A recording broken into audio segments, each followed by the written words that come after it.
Lechi lach to a land that I will show you. Lech lecha to a place you do not know. Lechi lach on your journey I will bless. Independence Day, and so the whole month is sort of focused on it. And so next week we will be visiting two museums. One is Rabin Museum in Tel Aviv, and we will have a tour, which is the one we just talked about. It's going to be 1 p.m. instead of 2 p.m. New York time, let's say, and it will be guided by some of their guides. I don't even know whom, but all of them are real professionals. So Thursday is a virtual tour of Rabin's Museum. And then Thursday is the virtual tour of Lochamei HaGetaot, the Ghetto Fighters Museum, which is located in a kibbutz, which is called Lochamei HaGetaot, meaning the ghetto fighters. And we have a great tour guide to take us there. His name is Akiva Gersh. And he's a native English speaker, and he works in education for school children and students from overseas for about 20 years. He knows so much about the history of the Holocaust and the survival and the struggle. So I'm sure you will enjoy next week, even though it's not going to be maybe a very happy, tours, but very meaningful. So that's for next week. And now I will focus on this week, and I will take you on a virtual hike of a small fraction of the vast Negev desert, as Steve just said. And I hope you will enjoy the hike. It's going to be cold. It's going to be nice. It's going to be beautiful. And we will be hiking towards Mount Karkom. So having said that, I will start sharing my screen. Okay, I will share sound this time. I will not forget to do that. And all right, can you see that? Can you see Mount Karkom? Very good. Sinai? Yes, question mark. Okay, great. So we will be hiking towards this mount. Actually, we will make it towards the end of the presentation, but this is the destination. This is the sort of an excuse for the whole hike, even though the hike is wonderful anyhow. And as you can see here, we will be talking about wall carving. This is a very nice example from this very mount, which is called Mount Karkom. And just to remind you, this is a pay as you wish tour, so you're welcome to support. The hike, which took about 3 days, in reality will take about 40 minutes. And that's not because they want us to have a shorter presentation, but rather because within about 40 minutes, we will be joined by Alon. And Alon will take you on a virtual stargazing experience. So we need to leave some time for Alon, and let's get started. So, as you know, I love names. I love understanding and translating names, and this is no exception. So Mount Karkom. Karkom is a Hebrew name for a flower, and this is the flower right here. Okay, the English name is crocus. I don't know if you're familiar. I've never heard this name before. I mean, in English. And it is a beautiful flower which can be found mostly in the northern part, central part of Israel.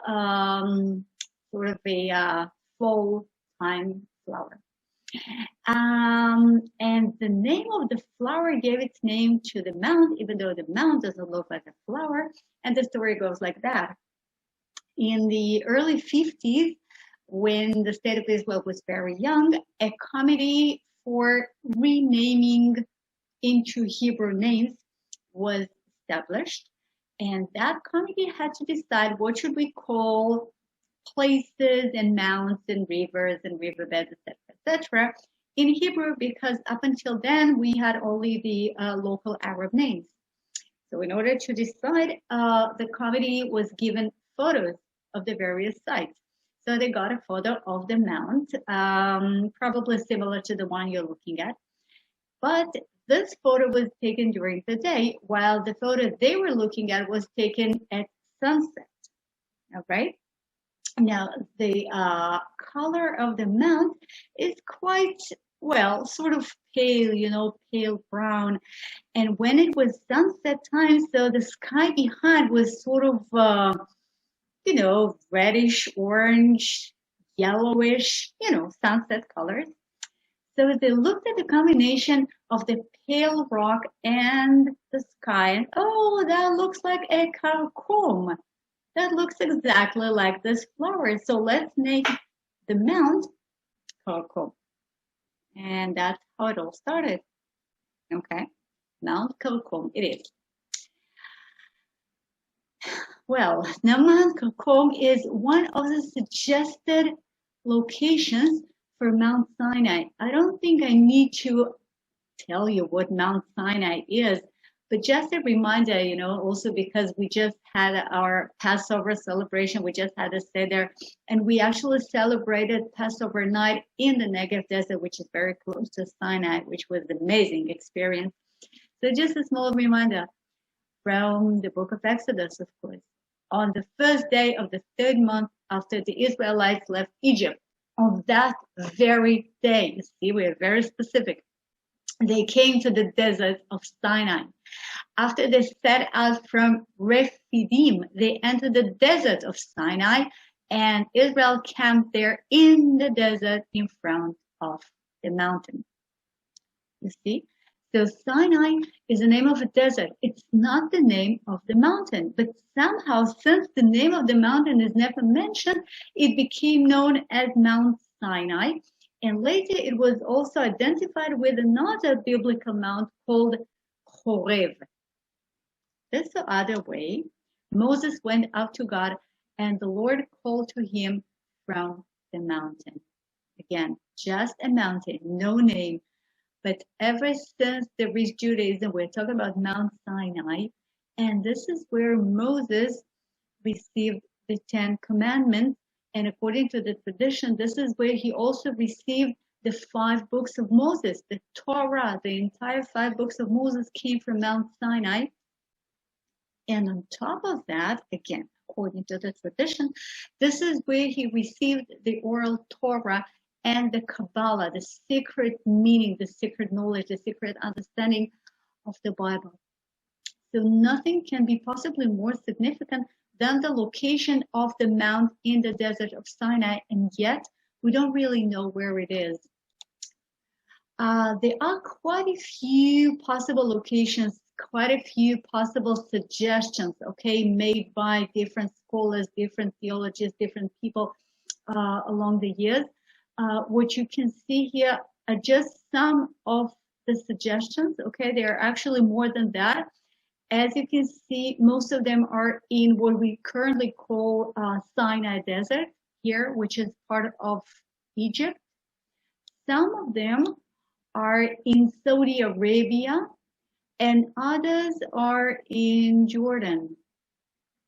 Okay, we can have a whole presentation about who said what and why and what are the reasons, but this is a different presentation, okay? We're not going to deal with this. And as you can see here, we have locations in Egypt, in Jordan, in Saudi Arabia.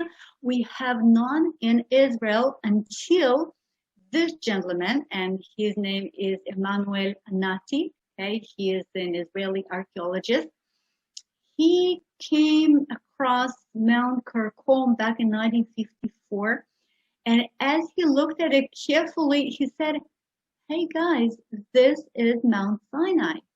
Now, I can tell you that most scholars do not agree with Emmanuel Anati. He is sort of a lone guy in this, but who knows? I mean, that could have been Mount Sinai, and since right now we cannot visit any of the other locations, and that makes a beautiful hike, and it is a very rare location to actually hike to Mount Karkom.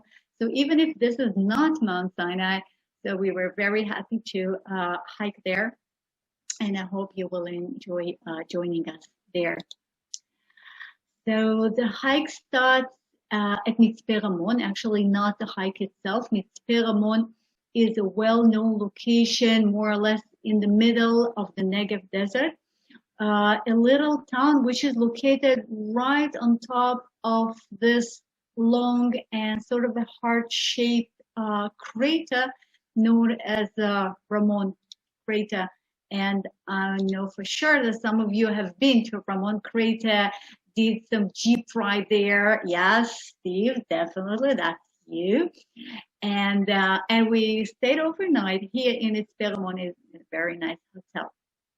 So anyhow, this time we did not stay overnight. We just drove directly to Mitzpe Ramon. And then here in Mitzpe Ramon, we met Yanir, who is our Minhalan. Minhalan is, there is no good word to translate it, but this is somebody who makes logistics for you, which means that if you want to hike in the desert, you basically have two possibilities. One is you put whatever you want in a backpack, and then you are backpacking through the desert. Okay, this is cheap. This is very heavy. The other option is to pay somebody to drive your luggage to your to where you want to stay overnight, and that means that you have to stay overnight in a designated camp zones, which are next to a track, which you can drive with a four-wheel drive, and that's the option we did. So we paid somebody to drive ourselves to the very beginning of the hike, to actually the first camp for the first night, and then he drove our luggage and water and wood for campfire to every overnight location. So we met him here in Mitzpe Ramon, and then we drove basically southwest and then south. So from here we moved towards here, okay, more or less here. We stayed overnight, and then we hike more or less south towards Karkom. The whole hike was about 30 miles, which is not too much in 3 days of a hike. So we had enough time to drink our morning coffee and then to do some stretching in the evening, and we just had a great time. The hike, as you can see, starts from just south of the western end of the Ramon crater, and we hike along the border with Egypt. Here, I hope you can see this white streak here. This is the Israeli-Egyptian border. Now, the Israeli-Egyptian border used to be very peaceful and quiet. Actually, we have diplomatic relationship with Egypt. And finally, the checkpoint between Israel and Sinai near Eilat, the Taba checkpoint, reopened just, 3 days ago. But even though you can visit Sinai and you can hike in Sinai, but the road which stretches along this border is considered to be unsafe, and therefore this road here, road number 10, is closed to civilian traffic during the year, except of two Chol HaMoed, two high holidays, and this is Sukkot and Passover. So the only time when you can drive your car here, or your logistic person can drive the car and drive the supplies to you, is during Sukkot, Tabernacles, and Passover, which makes this area even more special and rarely visited, and therefore desirable. This is what Mount Karkom looks like from aerial view. You know, this is a Google Maps, Google Earth, of course. You don't actually see the mount, and that's because it's not like a steep, high mount as, let's say, Jabal Katarina in Sinai Desert, the most familiar, the most famous location of Mount Sinai.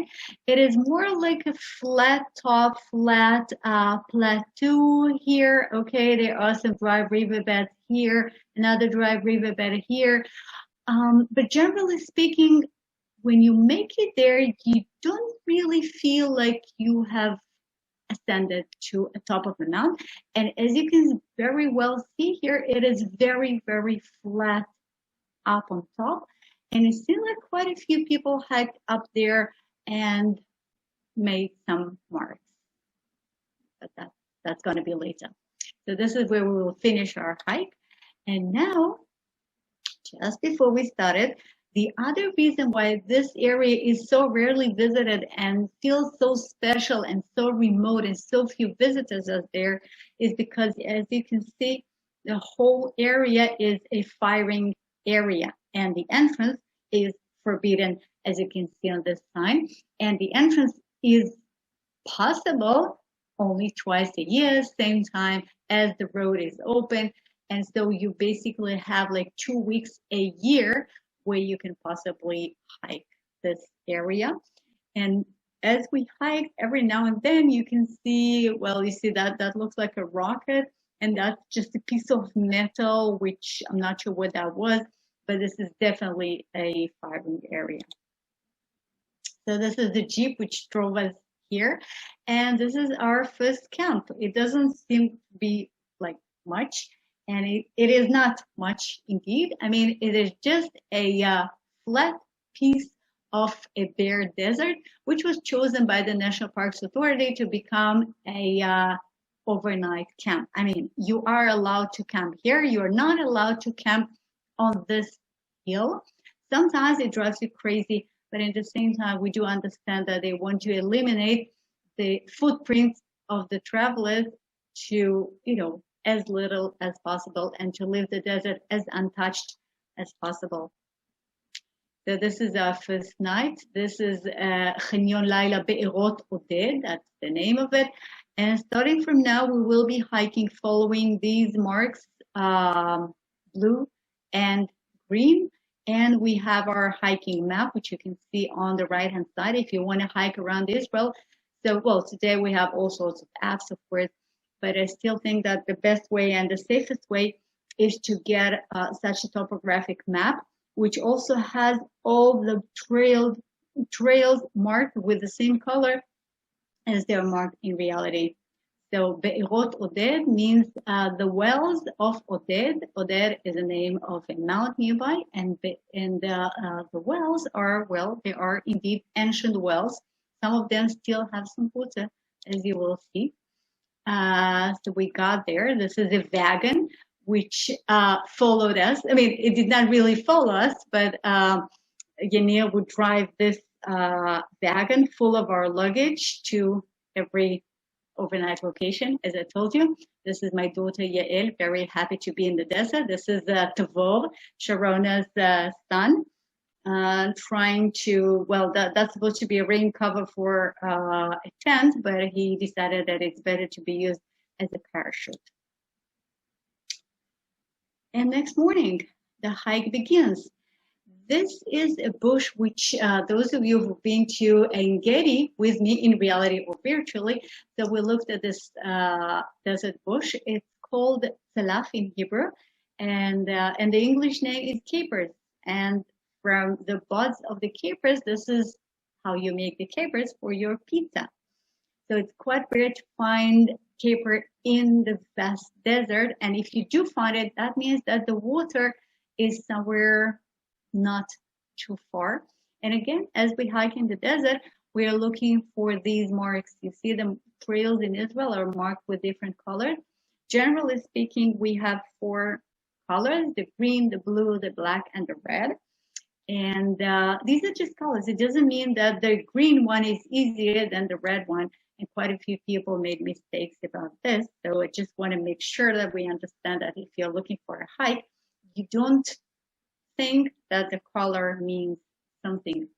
So we saw the capers, and then we saw Erich Petan. You see the flowers. We are in the spring.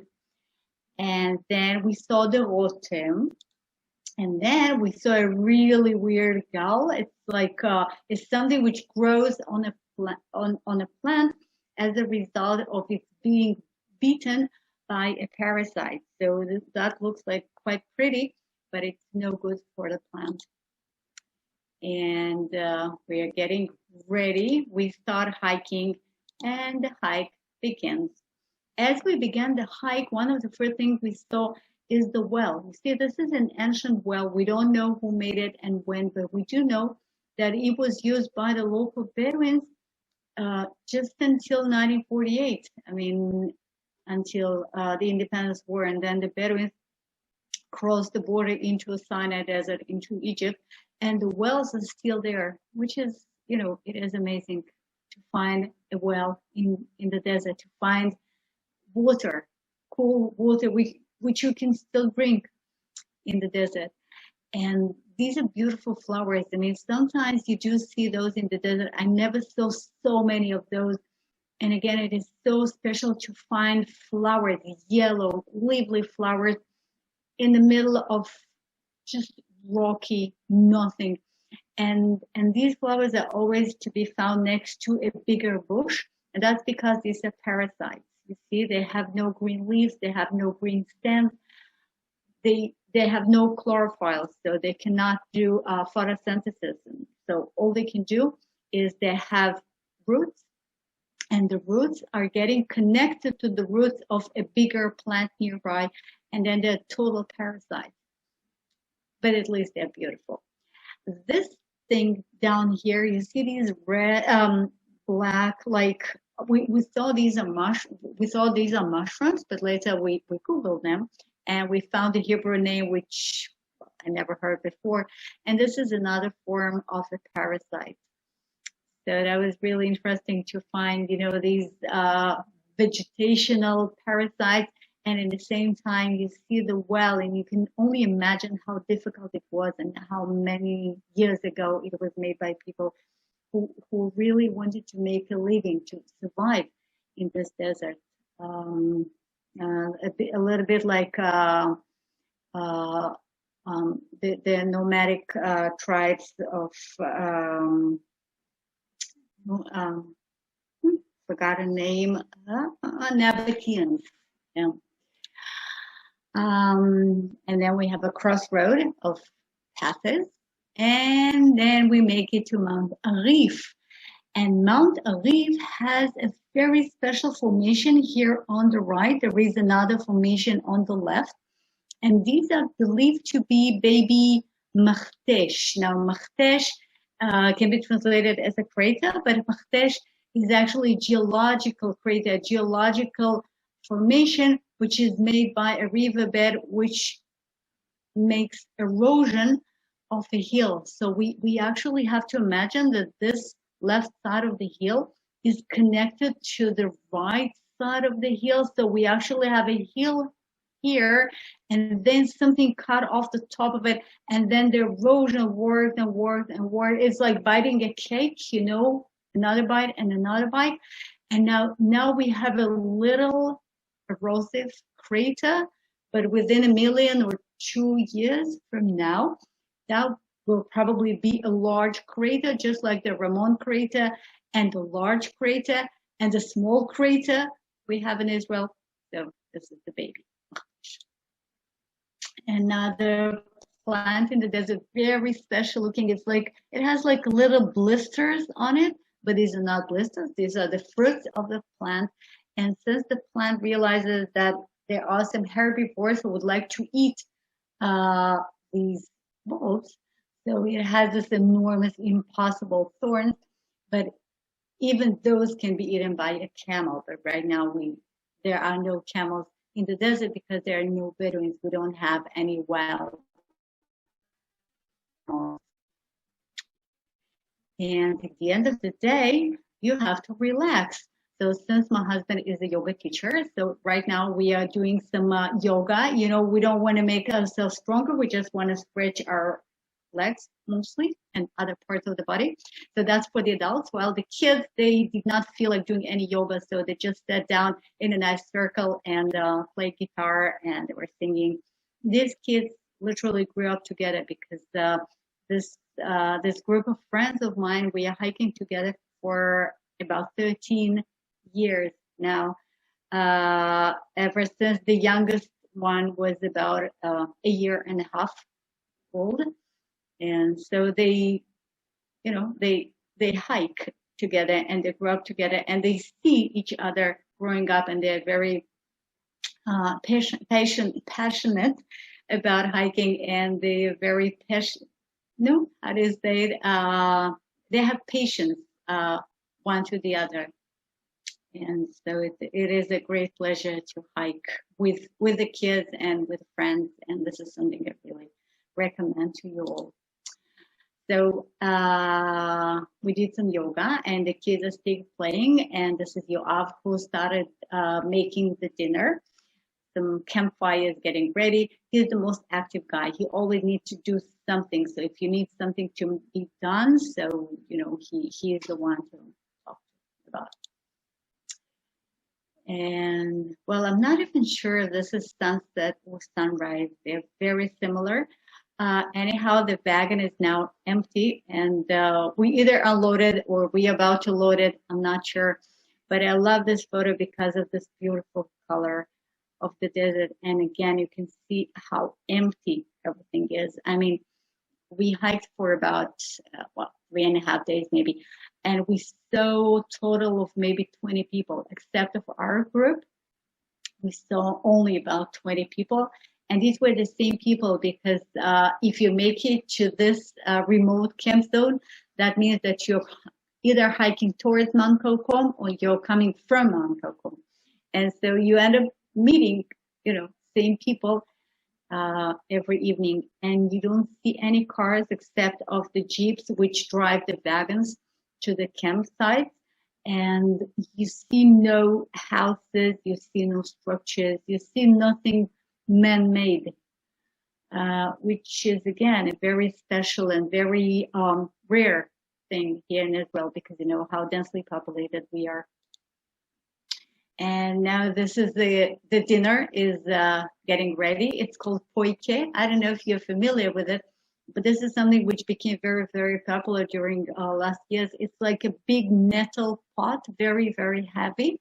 And you can put whatever you want inside that pot, and then you just put that pot at the fire, and then it cooks relatively quick. You can do it with meat or vegetables.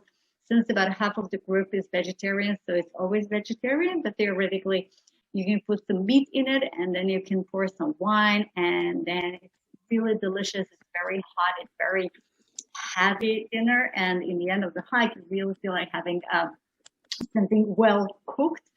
And so we always have that poike dinner, and we add some salad and some tahini to it, some sweets, some wine, and everybody's happy. And that's it. Now we're full, and all we need to do is sit by the fire. This is Rotem. Rotem is, he's in 11th grade now, and he plans to join the elite forces, the SEALs. This is something yet theoretical because he didn't start his testing, but he just passed the first stage of the military exams, and he proved to be perfect. I mean, he has the highest scores for everything, so he will probably make it in a year and a half from now.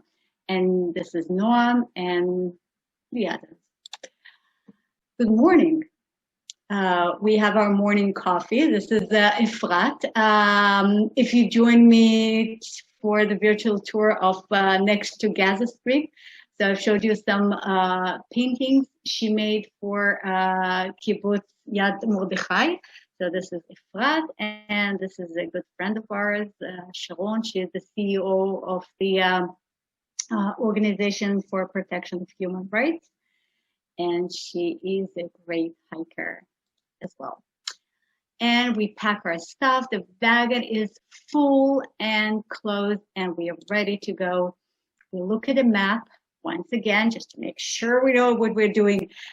This is about half of the other 20 people we saw during the hike. And this day is somehow all about, poop, you see. We have different shapes, different sizes, but we had plenty of those. So this is quite important to be able to tell which animal left which droppings, because chances are that you will never see the animal. So the bigger ones, those of you, if you're farmers, They look very much like donkeys droppings, and that's because they actually belong to two different species of wild asses, which are free roaming in the desert. This is an African wild ass, and this is the Asian wild ass. In Hebrew, this one is called pere. Pere means wild, and this one is called arod. Okay, they are both biblical animals, and the smaller one, they belong to this cute creature, and this is a gdi. Okay, this is a gdi, like engedi. Gdi is a young yael, young ibex, or a young goat, a kid. So you can see the difference in the animals and in the droppings as well. So we were quite happy even to find the droppings. And then we hiked and we rested and we hiked some more. Here you see this is called rujum. Today we use maps and apps and marks on the trails, but the ancient way to mark a path was just putting a few stones one on top of the other, and it's called the rujum. Okay, this is an Arabic name. It's a very, very ancient way to mark a path, and they're always placed in such spots so you can see them from a far distance. And when you're standing somewhere and you're not sure about the destination, all you need to do is just to look around, and you will probably find a rujum. So some travelers add rujums on the way, and some are just real, real old. You can never tell how old they are, but it feels like they're as old as the desert, or better to say as old as humans in the desert. And we are always sort of happy to see rujums because it makes us feel connected to the other hikers hundreds, thousands years ago. And then we needed a lunch break, so that's what we had for lunch. All sorts of things you can put on the bread, in the bread, next to the bread, and stuffed wine leaves, and some peanut butter, and hummus, and avocado. And you just, you grab a little bit of this and this and that. You don't cook at lunch because you don't have the time and you don't have the poike. And so the main meal is actually dinner. And then we hiked some more. And we looked at the map again. This is myself, and this is Sharona, whom you know quite well, I guess. And, once again, kids are taking a gap moment. And we're stretching again. It's getting more and more difficult, as you see. We're doing these stretches, and which you can see the movements. You cannot hear the noise we make. It's like, it is difficult, but it is a lot of fun. I mean, I'm not complaining. And these stretches were just before the most meaningful night of all, and the reason for us basically to do the hike, because this is the night of Exodus. This is the night of the Passover, Seder, and this is that night when we became free people, and this is my favorite night. So since this is my favorite holiday, I was responsible for the Seder plate. Okay, I hope you can see that. It says Pesach here. Okay, this is a Seder plate, and we had chavos, and we have an egg and stuff like that. And then every year we have that thing. In the Seder plate, you normally put a piece of a chicken, right? Because the God Almighty, He had a strong arm. In Hebrew, that's a zroa. But since we're vegetarian, we don't feel like putting a piece of a chicken, and so we always find a substitute for this. And this time, the substitute must have been, soft, so we can carry it in the desert. And this is a little stuffed elephant we brought from India. We decided that an elephant definitely has a strong enough arm, so he represents the arm on our Seder plate. And the matzot and the poike, of course. And now, as we're waiting for the poike to get ready, we started singing the Passover songs. So you're welcome to join us. I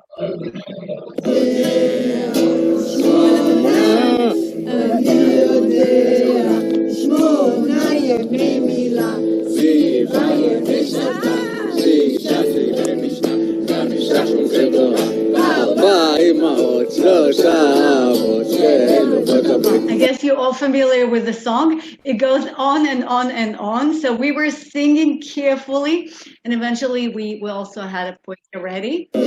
And that night it was also Alma's birthday, one of the girls. So we had fires. What do you call it? The fire Fireworks? Yeah, yeah, little fireworks like the ones you could. Sparklers. Sparklers, they're called. Sparklers, exactly. So we had a cake, well, it was not very kosher, but doesn't matter. And we had the sparklers. And well, next morning, I was very proud of myself. You see, this is me, and I'm cooking. I don't know if you can see what I'm cooking. So I have a close-up, okay? And if you still don't recognize, this is a matzah brei for Passover breakfast. So we had a real matzah brei in the desert. And, oh, this is another night, okay? It looks like a sunrise, but this is actually a moonrise. See, the moon rises so early, so you still have enough light, and the moon is coming. It was such a beautiful, such a special sight.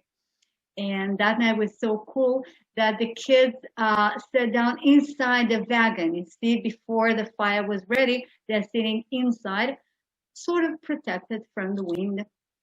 And then we sat by the campfire, which is the best of it. And the night was so cold that I was standing too close to the fire, and you see it ruined my boot because I realized that I was actually standing on a col. But the boot made it till the end of the hike. That all what matters. And well, just another look at the campfire. You know, I don't know how about you, but for me, this is just the best part. This is the best of everything.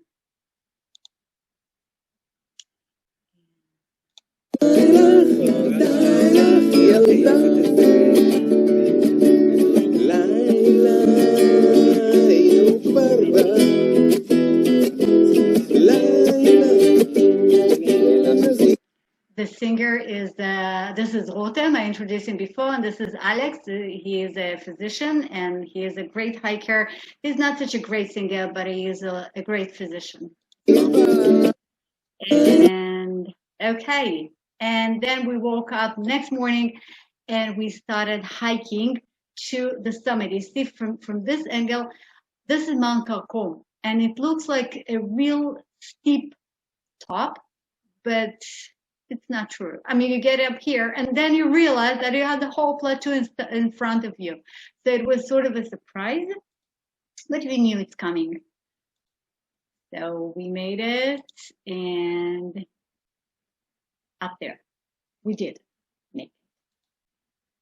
We are very happy. You see, I'm highly pleased with myself.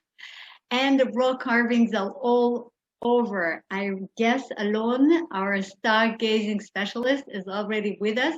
So just spend a few, 2 more minutes for you to look at the rock carvings, which are very special. We have over 40,000 rock carvings all over the mount.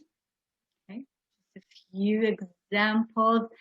We don't know who made them. We don't know how long ago. We have different explanations to different parts of it, but it is so great to see them. You see an ibex, maybe a bird, maybe a camel, maybe a lizard, maybe, who knows, a camel for sure. And not a dancer, maybe. And well, all of these are definitely ancient, but here, this one carving is dear to me because this is a brand new one. I mean, this is vandalism, okay? But I still love it because it says Gul, and Gul is Israeli name. It means a cub, like a baby of an animal, and this is Noam's nickname. So I know you should not do that, but somebody did it for me, so I'm happy. and another special rock carving. You can explain it as you wish. And here you see that looks like a stuff and maybe a snake. And Professor Anati, the one who identified Mount Karkom with Mount Sinai, says, well, of course, that has to do with this biblical phrase. And up here we have snakes and scorpions. And these are also mentioned in the Bible. And if this is not enough, so look at this. This rock carving here, which is, by the way, unique. As far as we know, this is the only place where such a rock carving exists. And that could be what? Maybe the 10 Commandments written here. Okay, not written, but maybe that symbolizes the 10 Commandments, or maybe that symbolizes the 2 horns of an altar, which used to have 4 horns. But if you look at it from, just one side, maybe this is an altar. And if this is an altar, may that be a proof to Mount Karkom being Mount Sinai? We don't know. Okay, but it is fascinating. And then we are walking and seeing more and more rock carvings on the flat top. And here you see these weird looking round empty spaces. They are empty. Somebody really worked hard to pick up all the stones from them. Maybe these are the ancient tent locations. Who knows? And at the footsteps of the mount, there are 12 rocks. 6 rocks, and then another 6 rocks in front of them. Maybe that symbolizes the 12 tribes. Maybe this is some sort of a shrine. Maybe. And that's it. And thank you for joining us. We are on top of Mount Sinai or Mount Karkom, whatever. And I hope to see you next hike. And just before we move to Alon, and I really hope he is here, a few years ago, in reality, we were supposed to do stargazing in the Ramon crater. Yes, Steve, that was your request. And it was a very cloudy night. So unfortunately, there was no way we could do stargazing because there were no stars. There were only clouds. So I contacted Adam Stella, who was the one who was responsible for the stargazing. I said, well, don't worry about it. We can do scorpions gazing. And I was like, huh? So yeah, don't worry about it. And we ended up with scorpion gazing. And this is one of the photos which were taken at that gazing. These are real scorpions. We're looking at them using ultraviolet lamp. And I'm not sure whether these scorpions are in love or actually trying to kill each other. But the scorpion gazing was amazing. And when I've mentioned the stargazing, Steve mentioned the scorpions gazing.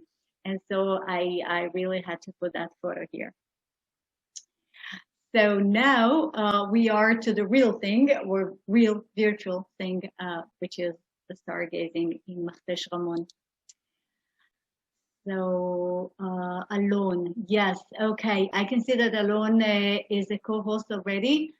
Alon, you are welcome to unmute yourself. Yay, and welcome. Hello, everyone. Thank you. I enjoyed the last few minutes of the hike. I have to say that it's actually a good introduction to our stargazing experience now, because as we've just looked at rock formations and rock pictures, and we had to create our own images. We're going to do something similar with the stars in the night sky. So I'll introduce myself. My name is Alon. I'm currently talking to you from Beersheba. We'll talk in a minute about why that is important. And I've been in love with stars since I can remember. And also I study anthropology and sociology and psychology.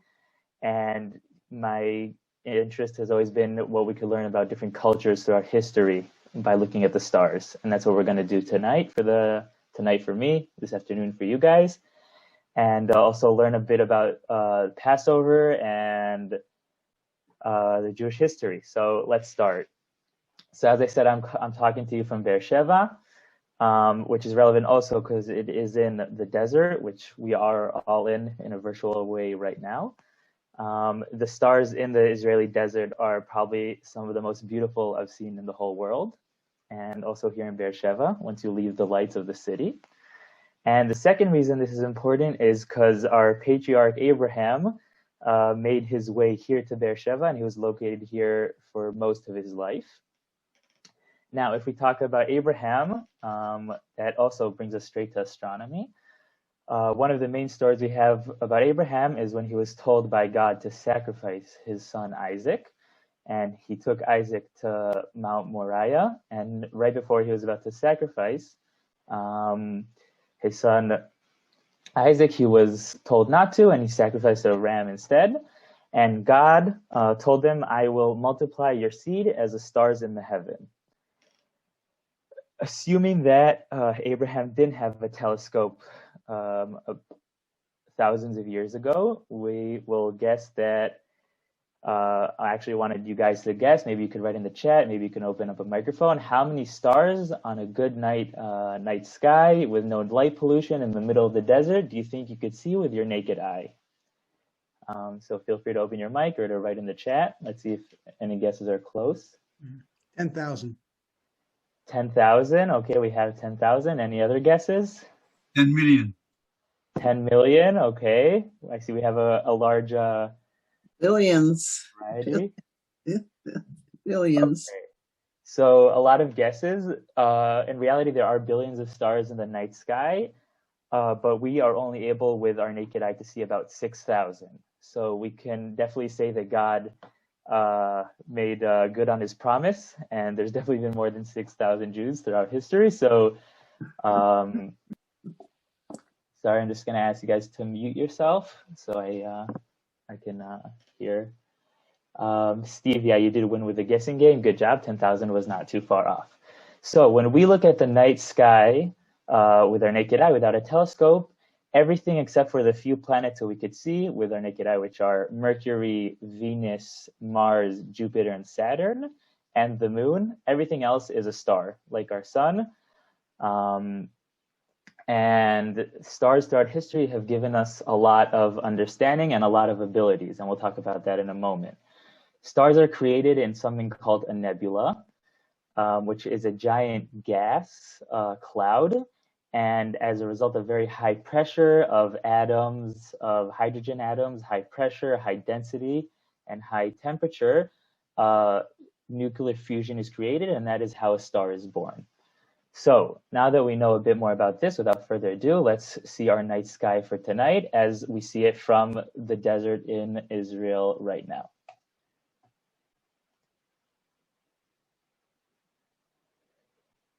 Okay, so as you can see down here, the time is 9:49 as it is right now in Israel. Let's look at what we see here. So throughout history, we've been using the stars in a lot of different ways. The first way is for direction and navigation. What I'm about to teach you would have saved the Jews in the desert about 39.5 years if they would have had this little piece of information. So how do we find the northern star and how do we find the north with the stars? So now I'm going to use this little tool here, and we're going to turn on all the constellations that we can see. You have probably heard of the Big Dipper or Ursa Major. That is this group right here. I'll turn on now another feature so we could see exactly how different cultures used to look at this constellation in the past. So here we can see the Big Dipper. And if you look at the Big Dipper, some people look at it as a shopping cart. This is the handle. This is where you put the food inside. Some would look at it as a bear, or as a ladle, as a Big Dipper. If we take the two stars that are further away from the ladle itself, which is this part, and we continue in a straight line with them down, we continue about 4 times the distance between the two stars, we get to this lonely star over here, which is actually the tail of the little bear, the Ursa Minor. And this star is our northern star. What makes this star so important? The night sky, as you know, we're always rotating, so the stars are always rotating next to us. What makes this star special is that it's located in our celestial pole, which means that if you would imagine a basketball that you turn on your finger, the whole basketball is turning except for 2 points, which are its poles. So here, if we take something that we cannot do in real life, and we start fast forwarding time a bit more, we can see here that the stars are turning. And if I put my mouse on the northern star, the mouse and the star aren't moving. This is the only star in the night sky which this is happening. If you put the mouse on any other star, for example, this one, you'll see that it is moving further away from the mouse. Now let's pause this so we don't get a headache. Okay, so now we know where the northern star is and we know how to find the north with the northern star. Let's look at not only the ability to navigate, but the ability to tell time with the stars. So for that, we're going to go to the southern sky, and we'll talk also a bit about how this is relevant to Passover. So throughout history, people have been using, sorry, if people are writing in the chat, I can't really see it right now. So maybe if there's anything important, you could open up a microphone and ask. Don't worry about the chat. We'll read you the questions after. Okay, great. Yeah, keep the questions for the end. So people have been using the stars not only to find their way and navigate, but also to tell time. We can see this by sun clocks throughout history.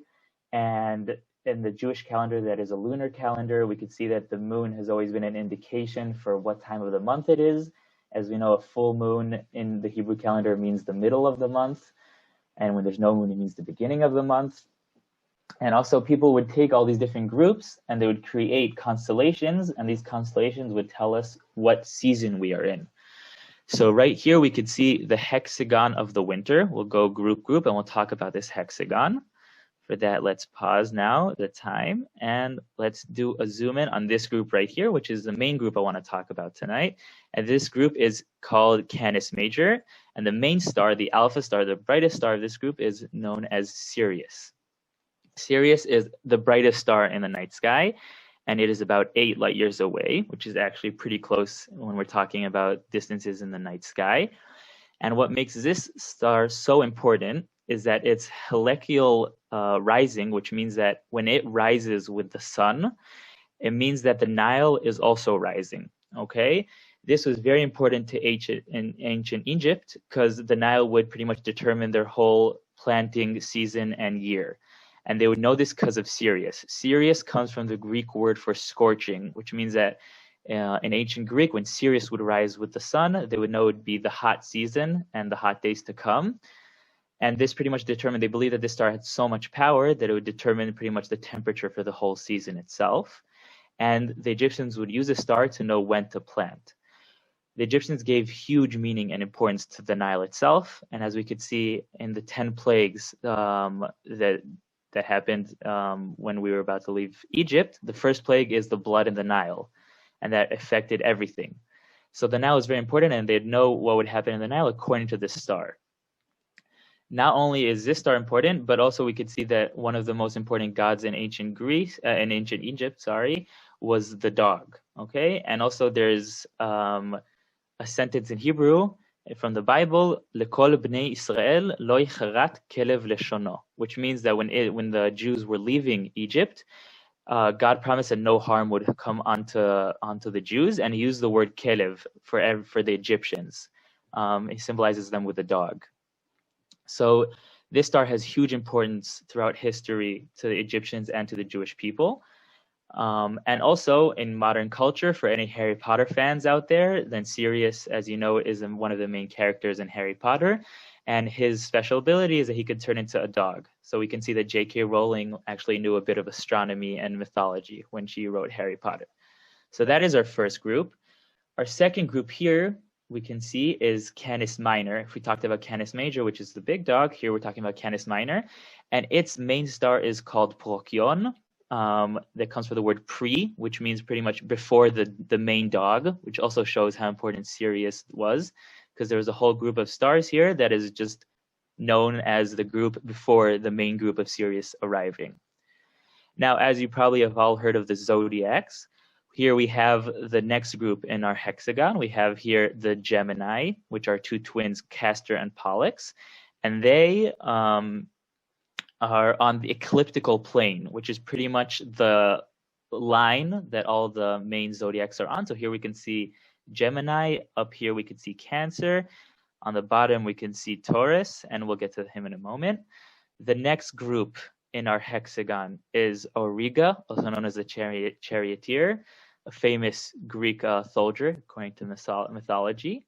We won't focus too much on him. We'll move straight down to Taurus. His main star is Aldebaran, which is part of his horns. And also, as we can see, as I said, he's part of the ecliptical plane here. He continues on the same line as Gemini. The last group that I want to talk about here, which is also a very important group throughout history to many cultures, is Orion. Maybe you've heard of him, and he's also known, him and the Big Dipper are probably the most famous constellations in the night sky. And I'll just turn off this feature right here. We can see here Orion, he has a famous Orion belt, which are these 3 stars. And also in the past, I would use these 3 stars to kind of create an arrow. If we zoom in on this arrow, we can see this is the left side of the arrow, the belt itself. Here we can imagine the right side. We're kind of missing a star in the middle, but there are 2 stars here.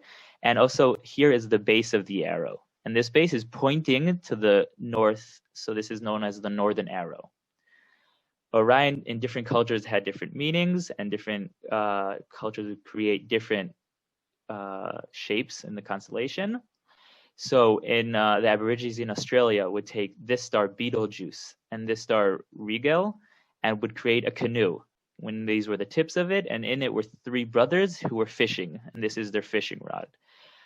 Native Americans in the Dakota area would take these 3 stars as the wrist and take these 2 stars over here and over here as the palm of the hand of a famous chief who was cheap, and that's why his hand was cut off.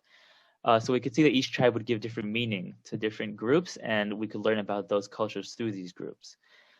The last thing I'm going to focus on, because I could see I'm already running low on time, and then I'll leave some time for questions, are objects in the deep sky, which is something we would not be able to see with our naked eye, only with a telescope, and we could see it also a lot better with this program. So let's zoom in over here. As we said, stars are created in a nebula. So if we go deep into Orion, over here, we could see here the Orion Nebula, which is probably the most beautiful thing in the night sky. And this is a nebula. Over here, you could see this very bright area because stars are, as we speak, being created and formed in this nebula.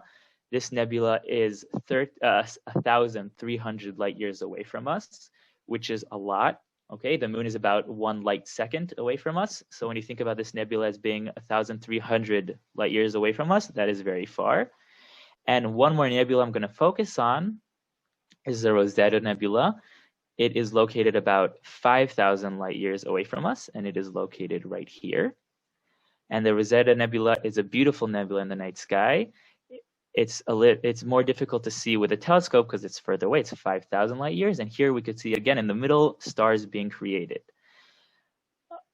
The last thing I want to show you here is not in the program itself, but actual pictures that we've taken, that I've taken with a robotic telescope that has a camera connected to it. And here we could see, as I just showed you in the program, the Orion Nebula. Are you able to see it? I'm not sure what screen you guys are looking at right now. I'll just do a new share just in case. No, it looks like you guys are seeing it. That is one thing, the Orion Nebula. And the next group you can see here is the Rosetta Nebula that I just talked about. So these are beautiful objects in the night sky, and hopefully this just opened your appetite for seeing more and more stars, and this was just the beginning. And now I'll answer some questions if you guys have. If you have focus on the chat, if anyone can ask, that'd be great. Alon, toda rabba.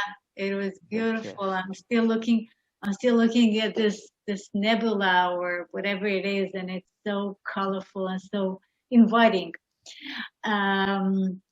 Okay. Now regarding questions, I had a electricity failure, and so I lost the chat. So Ilana, if there are any questions, if you could read it for Alon, that would be great, because I see nothing. Yeah, I mean, I'm not seeing questions, more like comments. But no questions. If you want to unmute yourself and ask a question about Alon's presentation, feel free. Yes. Can I do this? Sure, of course. Oh, thank you, Alon. It was a wonderful question. Is there an observatory in Israel? Yes, there are a few. Actually, I just came from a hike in Machtesh Ramon, in the Machtesh, right near Mitzpe Ramon, and there's an observatory right there, and it's considered actually one of the best places to stargaze in Israel. Mitzpe Ramon is known as a little village town that minimizes light pollution, and as a result, it's a beautiful place to go. And also, once you go into the Machtesh, it's very secluded from any light pollution, and it's beautiful over there. Is that really for astronomy to do the scientific work observatory? Yes, I'll be honest, that's a bit less my expertise. We do more observational astronomy, which means more just trying to learn about the groups and less scientific research. But there is a lot of scientific research in astronomy in Israel. In Israel, very nice. Yeah. And second question, I'm Gemini. What did you say about Gemini on the sky? So there's astronomy and there's astrology. Astrology likes to give meaning behind the stars, and saying that certain qualities or personalities are resembled in certain constellations. Astronomy more just tries to learn about these groups. Gemini, in the night sky, it's visible. I was showing as the two main stars in it, Castor and Pollux, are the heads pretty much of the twins. But we didn't really get into more than that, about the meaning behind it. Thank you. Wonderful. I have a question. The last photo that you showed, Alon, did you say that one is only visible through a telescope? So pretty much every picture that you could see of a nebula or a galaxy or a cluster, which we didn't really get into talking about, those are all only visible by telescope because they are so far away. The reason the stars that we see in the night sky are usually a lot bigger than the sun, that is the closest star to us. We are in its solar system.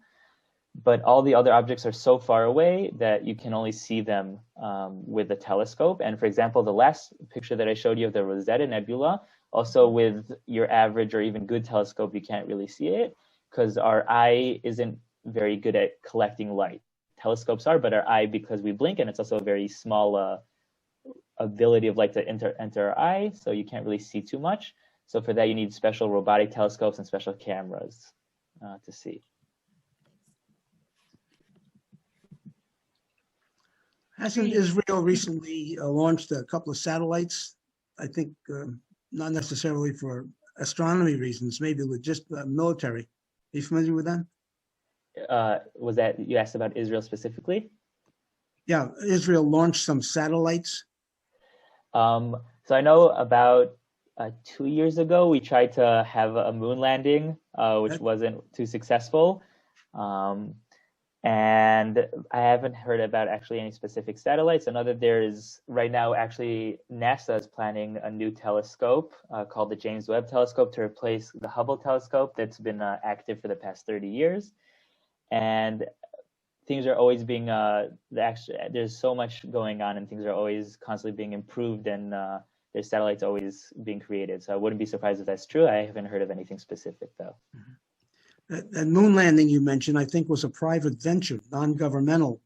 It's true. Right? Yeah, it was, and that's why it was pretty poorly funded, which is part of the reason it wasn't too successful, but it was still, considered part of it came from Israel, and which was something we're very proud of. When I was in the Navy, I crossed the Pacific 6 times. When you're in the middle of the Pacific Ocean, in the middle of the night, with 0 lights around you, you will think there's 1 million stars in the sky, not 6,000. I'm sure that's true. Yeah. Also, I've experienced it. Those are just numbers I've heard and I've read about.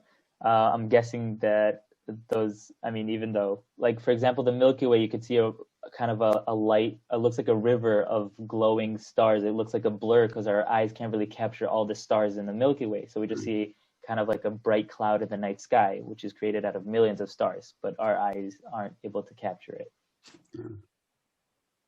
Resolving is the problem. Yeah. I envy you. Our son got a degree in astrophysics, but there was no jobs in those days, and he couldn't work at it anymore. but he's always there when I have questions. So I got a lot more questions for him now. So thank you very much.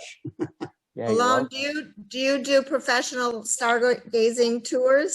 I do. I also am part of an organization called, in Hebrew, it's called Haduba Gdola, which is translated into the Big Bear, which is the main constellation in the northern sky, the way that I showed you to find the northern star.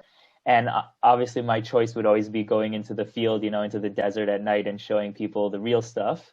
But, Corona and COVID causes different kinds of guiding.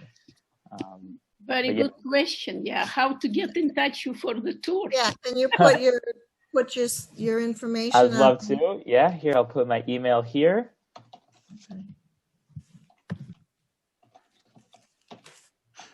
Where on the chat? On the chat? Where? Yeah, it's on the chat over there. Alone. Okay. And I'll also. It'll take me a second, but I'll get you a link to the Facebook group of the organization I work with. So you could also go through them if you would like. And I would love to show you more of the night sky. I have a telescope, and it really is beautiful because you can learn a lot through these programs and through all these computer and technology, but seeing it with your eyes and learning the stories behind it, it really is it's fascinating. And Israel is the best place to do it, in my opinion. And I've been in the deserts in the middle of nowhere in Australia. Have you ever gone into the southern sky, into the southern hemisphere?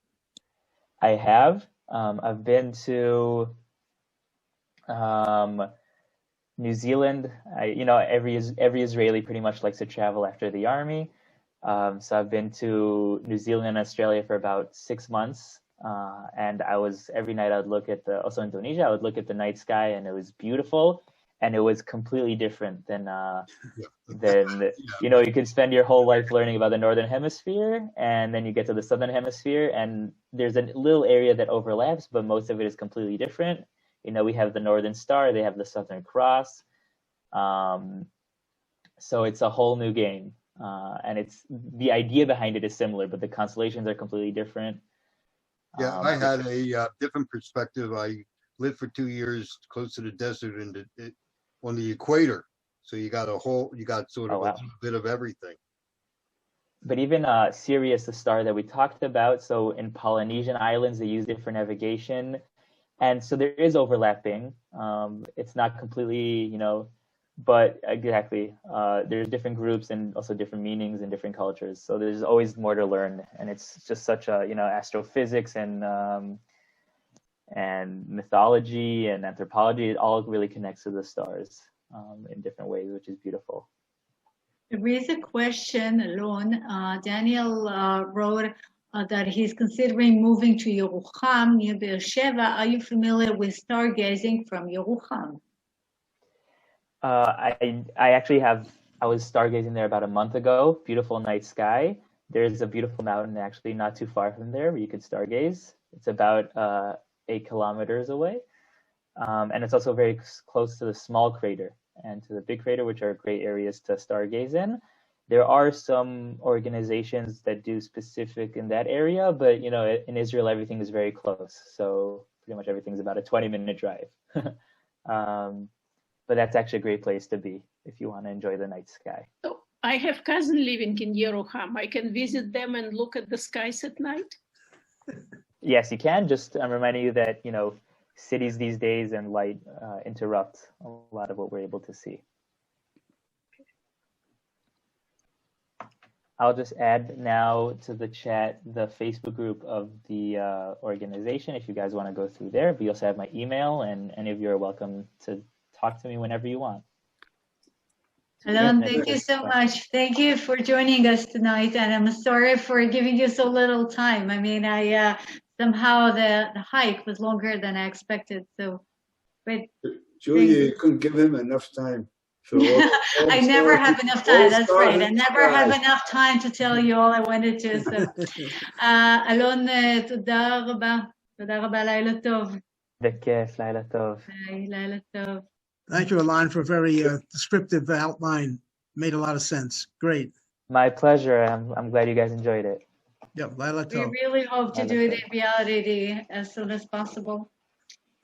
So, So, ladies and gentlemen, if you have any questions regarding the hike or whatever, like my part of the presentation, so Alon, you're free to go and do whatever you want. You're welcome to stay with us. If you have any questions about my part, so please either somebody will read it for me from the chat or just unmute yourself, because again I lost the chat. Yeah, I was wondering, Julia, when are you coming back from the hike? When am I coming back? Yeah. Well, the truth is complicated. I came back Monday night, and then Tuesday evening I was on another hike, and this is why I could not join you on Professor Ben Youssef's presentation. And then I came back Wednesday afternoon, and now I'm here, and Ido and Noam are in Bulgaria. So we things are changing fast here. They left a couple of hours. Actually, they left more or less when we started. No. Actually, they took off 6:30 Israeli time. They landed 9:30. I got a WhatsApp telling that they safely landed in Sofia, and now they're driving to Bansko, and this is the ski resort. So they are going skiing starting from tomorrow morning.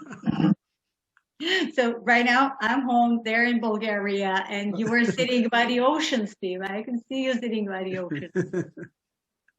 Julia, Mark messaged me directly, but he wants your matzah brie recipe.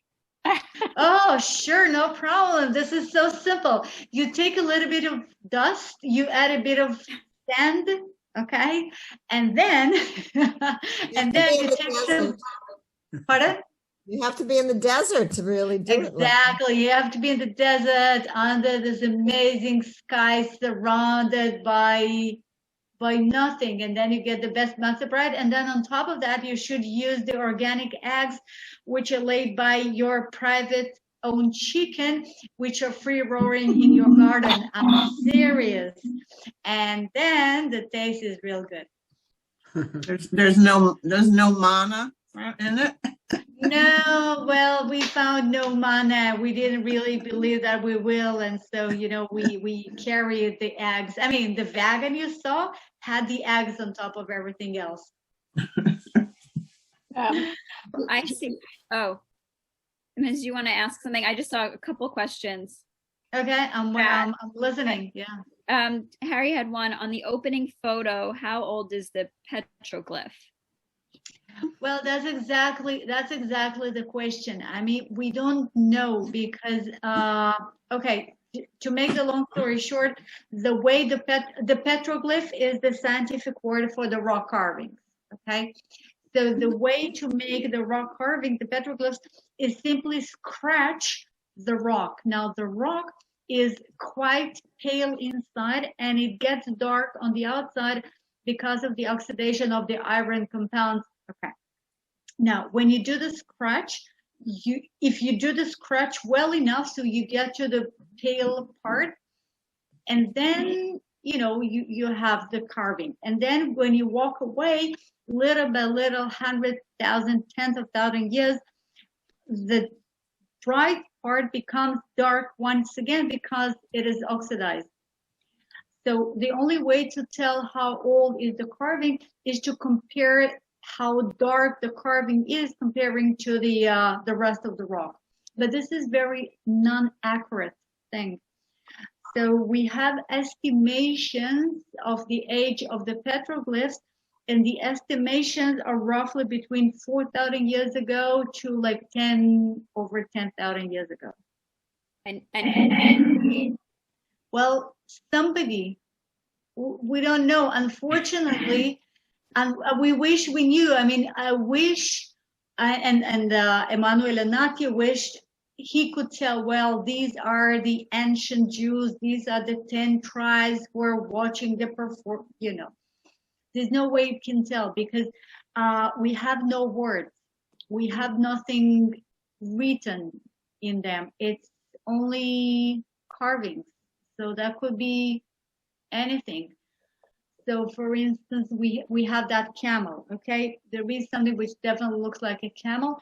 And the modern understanding is that a camel was domesticated about 1700 years ago. So maybe that has to do with domestication of the camel, and therefore we're talking about maybe 1,000. Oh, we have echo. But maybe it has nothing to do with domestication. Maybe it's just, you know, a wild camel, and then it could be much, much older. I mean, whatever finds they. You're muted. Yeah, okay, I've noticed. So it is probably from about 3,000 to 4,000 BCE. So that's approximately between 4,000 years to 6,000 years before our time. But this is very, very roughly, and we know nothing whatsoever about the people who made them. We wish we knew. We wish they would, you know, sign, write something, but they probably had no alphabet yet. Okay, and then Harry asked, how was the Ramon crater formed? And Alvin said it's the world's largest erosion crater. Exactly, that's true. That's exactly as Alvin said. Again, it's a long story, but what you have to imagine that you have a hill, okay? You have a hill, you have a mount, which is more or less round shape or oval shape. And the outside is very hard, while the inside is much softer. And so when we have erosion, we have something which ruins the upper part. You know, it's like, you have to be Israeli to understand what I'm thinking about. There is a great Israeli candy which is called krembo, okay? You know what krembo is, Ilana? You do? Okay. So for those who do not know what krembo is, it's like a very, very soft white cream, which is covered with a thin layer of hard chocolate. All right, this is krembo. Okay, this is real good. Okay. Now imagine that you bite just a little bit of the top of it. Okay, so then you ruin a little bit of this hard chocolate crust, and then the soft cream is exposed. And then when we have rain and more rain, so you know it washes the cream away, and then the upper crust of the chocolate collapses, and then it's being washed away, and it collapses some more. A little by little, what you get is a hollow leftovers of a krembo. Okay, next time I will have a krembo to help me, and this is the best way to explain how an erosion crater forms. So that's how it works. Okay. It only takes about 100 million years, okay, but the rest is similar to the krembo. Okay. Isn't the Hebrew word the maktesh adopted internationally now? Exactly. Maktesh is the erosion crater or geological crater. And so the only, you know, we are special, you know, the land of Israel is unique. And among other things, it is unique because only in Israel there are like erosion craters. We have 3 full-fledged erosion craters, the Ramon, the large one, and the small one. We have 2 baby craters at Mount Arif. I've showed it to you, the Proto Maktesh. And there are a few baby craters in Sinai. But the full-fledged craters, erosion craters, exist in Israel. And therefore, the Hebrew word for a crater with a Maktesh is adopted by the international science. And if you look at a geology textbook, it will have the Maktesh in it. Which is also true for the Israeli type of a beach rock, which is unique to Israel, and it is called kurkar. Kurkar is the Hebrew word, and this is the international word for this type of a beach rock. Mitchell wants to know what makes Sukkot and Pesach safe enough to open Road 10 and the area to visitors. Oh, well, nothing at all. I mean, the Egyptians could not care less. But the thing is that I guess the government and the military authorities, they understand that Sukkot and Pesach, because these are the longest holidays and the kids are off school for the longest period of time. So people just need to go somewhere. We need more room to travel and hike and drive 4-wheel drives and so. And so it was decided that they will open the road and stop the military trainings in this area. And then there are so many military checkpoints on the way. And actually, the road is just better protected during Sukkot and Passover. And so this is the only time when you can drive. I mean, it's not because it is safer, it's because it was decided that they will try to make it safer for us during these holidays. Can I just add? Yeah, Alon, you're still here. Yeah, no, it's very interesting. Great. Yesterday I was hiking in Ramon for a few days, and then yesterday me and my girlfriend, we drove on Kvish 10. We drove down that whole area, and there really were military checkpoints every kilometer or two, and it looked very heavily armed. So it looked like it was a lot of effort to keep it open, but it was beautiful. The sights there were beautiful, and we saw a bunch of tourists and a lot of bikers and people driving in fancy cars. It felt like a scenic route that isn't usually open, and it was very nice to see. But yeah, it looked like it was it wasn't easy to keep the route open for tourists.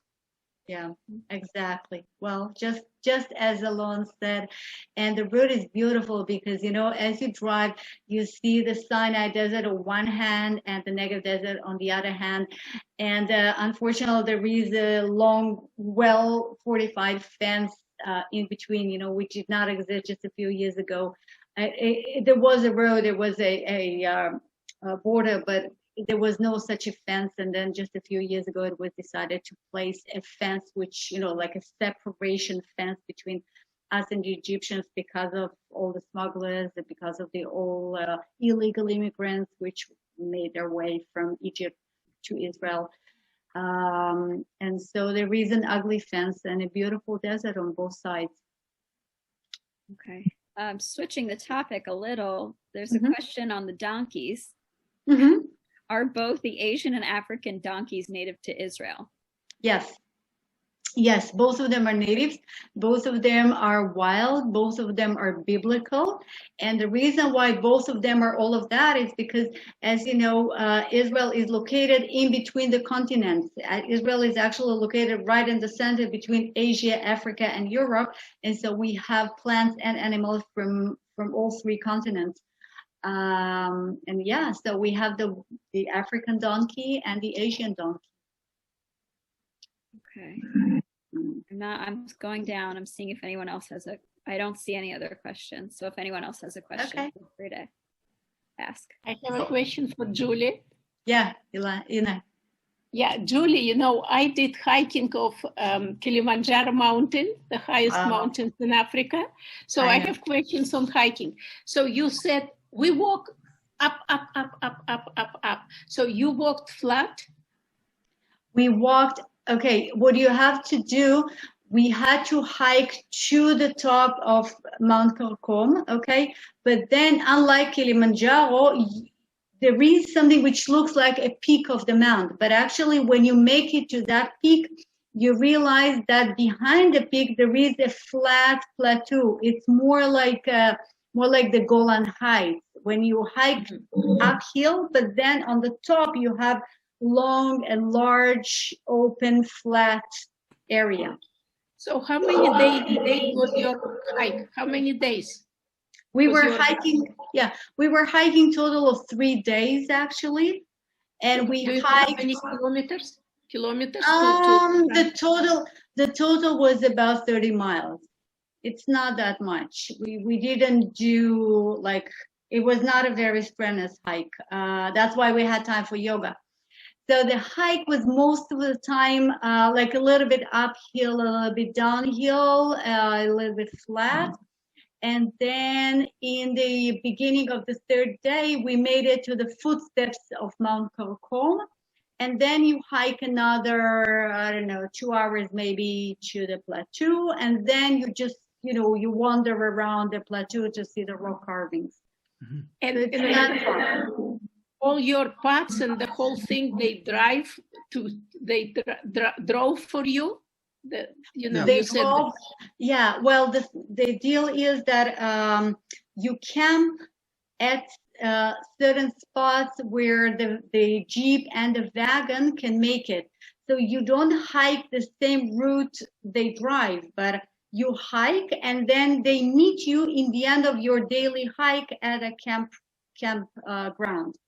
Yeah, on Kilimanjaro mountain, we had a group of Tanzanians who did the same thing, meeting us at where we're supposed to sleep at the tents, and yeah. Well, we did something similar in Nepal. Yeah, in the Himalaya.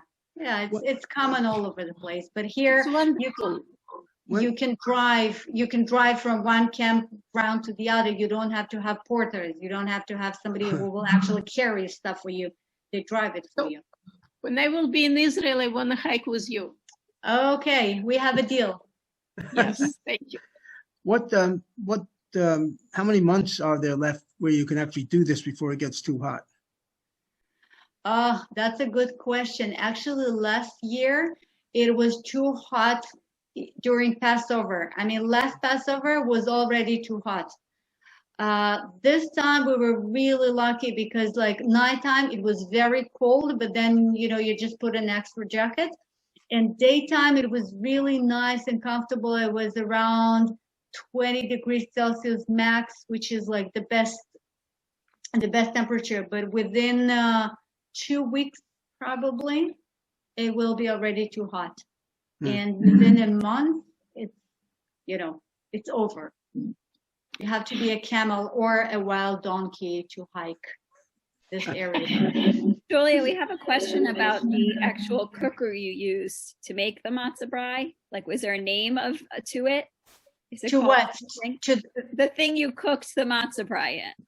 Oh, it's just a normal pan.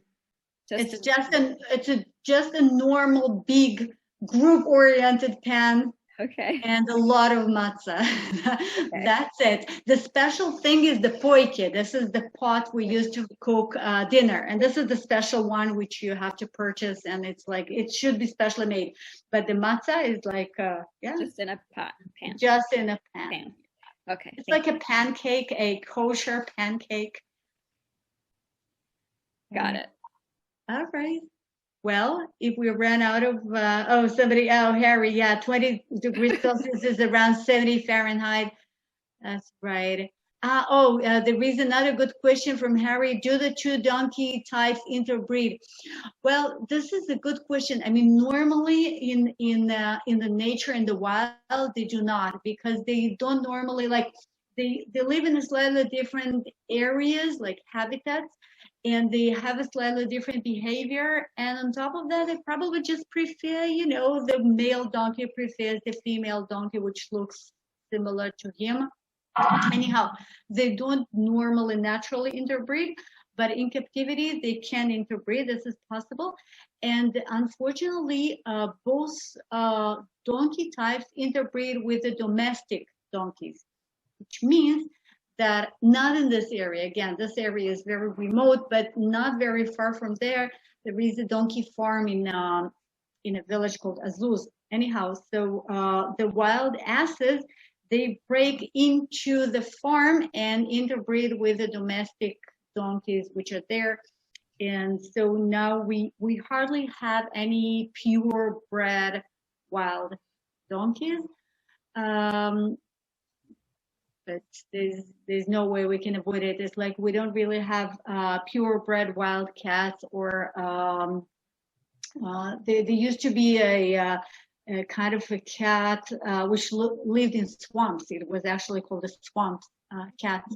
And these cats interbred with domestic cats, and now we have cats of all types, but not pure genetically breeds. Yeah, we have genetic problems with cats and asses.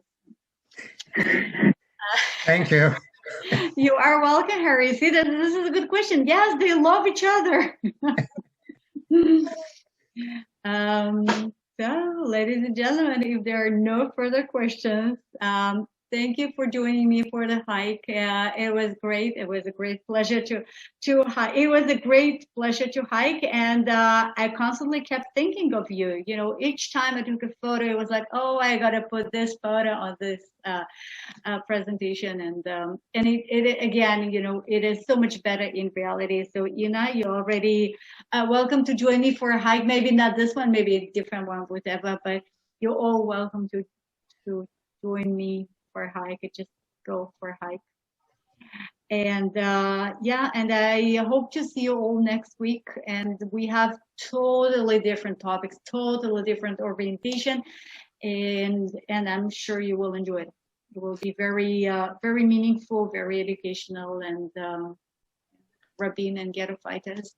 And Ilana, if you can invite Naamat ladies to join us for the ghetto fighters and women impact, will be great. And you all 1 o'clock on Tuesday. Yeah, 1 o'clock on Tuesday, exactly, precisely. Great. Thank you very much, Julia. Julia, you are. Thank you. Thank you. Thank you. Thank you all. Thanks, Julia. Good night. Hi, Julia. Bye. להתראות. להתראות. חג שמח. Have a nice weekend without everybody. Okay. Hi, thank you. Oh, flower. We are in schmooze mode. Alone if he's sleeping. Wow, Steve, we actually have a tourism council here with us today. I have to look into this. We have a what? The